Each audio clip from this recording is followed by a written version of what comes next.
So the Ottoman Empire, may Allah reward them, did an amazing job in establishing Islam.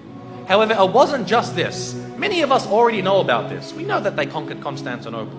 But as I said, there's much that we don't know. For example, many of us aren't aware of the time that Muhammad al-Fatih, rahimahullah, fought against Dracula.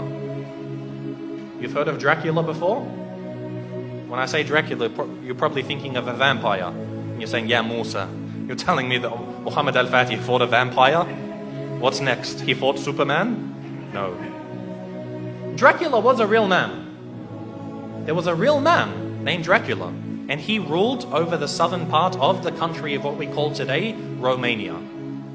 Now, Muhammad al-Fatih, rahimahullah, as he began to advance into Eastern Europe, for example, Bosnia, Serbia, Hungary, all of these lands, the people of Wallachia, of southern Romania, they wanted to fight against the Ottomans. However, they were very weak, and so they had to make a peace deal with him.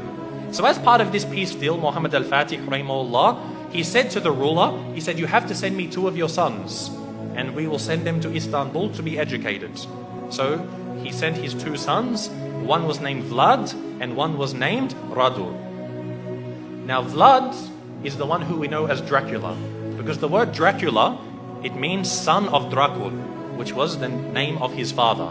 Dracul, it means shaitan, it means a devil. So he's the son of shaitan, and this is actually quite relevant. It's rather fitting when you hear about this man. What happened was, they went to Constantinople, they studied about Islam, and his brother actually became Muslim.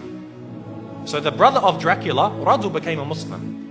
He memorized the Quran, he studied so much, and even Dracula studied the Quran even though he wasn't a Muslim. He spoke Arabic, he spoke Persian, he spoke Turkish, and of course Romanian and other languages.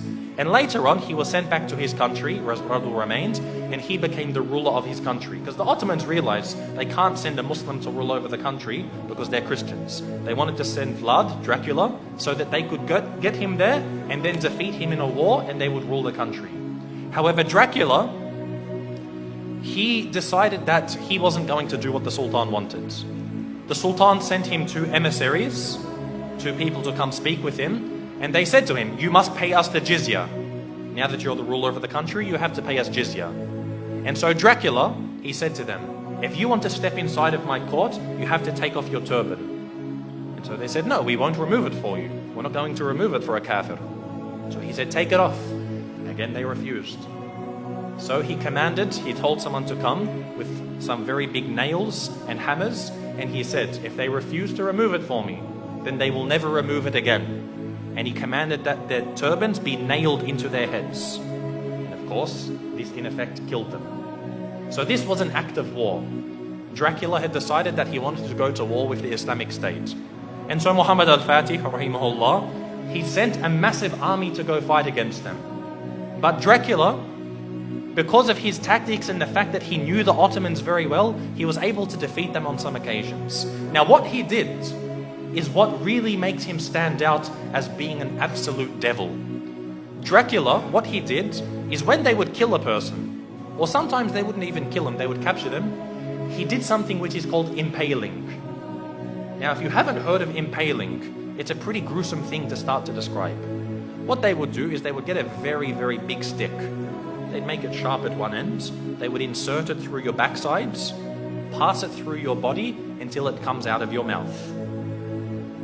They would impale them, they would pass this through their body. A lot of the time they would be alive as well. And this is how they would kill them. And then they would put this in the ground, then impale the next person, put him next to him. And the Ottoman army, when they went to go check on their troops, they found that on one of the very long roads leading to the capital of this area, they found 20,000 Muslims impaled along the sides of this road. Imagine this. And we suffer today. No doubt we suffer as Muslims today. But things like this, you can't really compare. 20,000 of them impaled. You can imagine how Muhammad al-Fatih, rahimahullah, he feels. To see even one Muslim killed is too much. But to mutilate their bodies after this was something which was, beyond what was acceptable. And so he decided to send Radu, who was the brother of Dracula. He sent him to go fight against his own brother. And eventually Radu, rahimahullah, he was able to actually eventually catch up with his brother. This is after he commits so many more atrocities. Even the Christians, they started to back off from him. Because what happened was he, being Romanian, he was Orthodox, he wasn't Catholic. But he actually said to the Pope, he said, if you give me some more troops, I'll become a Catholic for you. Anything you want, I'll change my religion for you. He couldn't care. He wasn't a man of true belief. He was only a man of pragmatism on the battlefields. And so even the Christians started to distance themselves from him. However, the Muslims, they caught up with him and they faced him in battle. And it's unclear if the Muslims killed him or if his own people turned upon him and killed him. But either way, Dracula was killed. And the Ottomans, the Muslim army, defeated Dracula.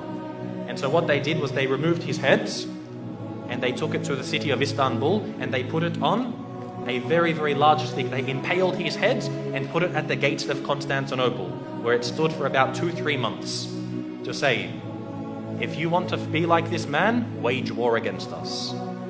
This was the demise of Dracula. And again, as Muslims, most of us won't even know about this. How many people know that Dracula was a real man? And we as Muslims, we fought him and we killed him. You know how they say garlic kills Dracula, or a silver bullet to the heart, or a wooden stake? None of these kill Dracula. Muslims kill Dracula.